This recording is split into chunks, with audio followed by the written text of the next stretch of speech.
Hi, welcome to Sipsnitya, Android Mobile Parent App Installation Tutorial. Sipsnitya Parent App is free for all parents. It is available over Google Play Store in Android.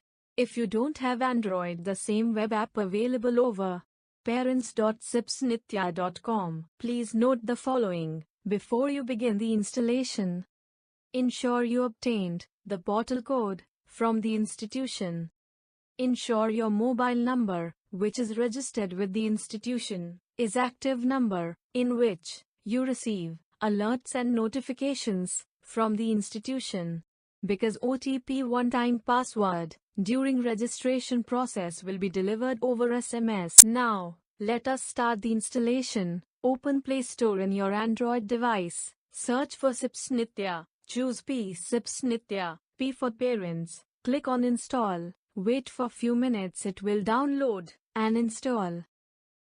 Please open the application. It will prompt for the mobile number. Please provide your 10-digit mobile number and click on submit.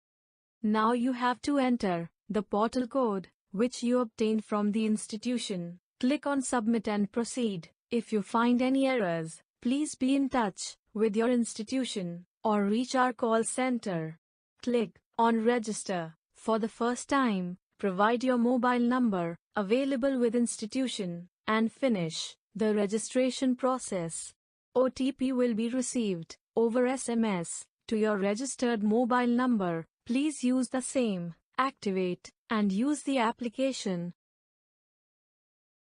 Please remember the registered mobile number and password for the future use. If you need any assistance, please be in touch with us. Thank you.